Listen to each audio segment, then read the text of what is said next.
Өткөндө тетиги Америка менен Израиль Иранды бомбдеп баштаганда элестеткиле бир жуманын ичинде эле булар деген $6 миллиард акча короткон экен да. Эми $6 миллиард бул не деген акча?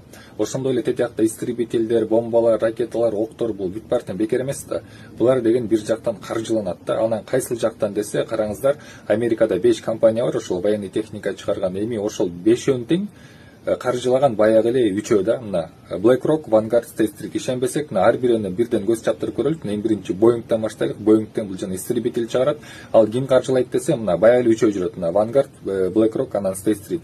Экинчи компанияда деле ошол, 3-тө деле ошол, 4-тө деле ошол, эми 5-те деле ошол да. Ал эми бул 3-өөнү кимдер каржылайт, акча кайсыл жактан келет десе, кайра эле бул жанагы мисал катары мен азыр Disney'ди айтып берейин. Disney кимге тиешелүү десе, кимге экен? BlackRock, Vanguard, State Street. Көрдүңүздөрбү? Экинчи мисал катары Pepsi'ни алып, мына Pepsi кимге тиешелүү десе, бул деле ошол жана 3-өөнө тиешелүү да. Булар деген ушундай бир тандай тамырланып кеткен, акчаны ар кайсыл жактан алат да. Анан ошол себептүү биз ошол акча коротуп сатып алып, ошол билетке барып атканда биз дагы себепкер болуп калабыз да, тетигиндей кичинекей балдардын өлүшүнө жана тетигиндей геноцидке. Ошол туугандар, өзүңөр жазып көрсөңөр болот, любой бир компанияны алла белгилүү, кому принадлежит, мисалы KFC. Анан ошонун жообун комментарийге жазып коюңуздар. BlackRock.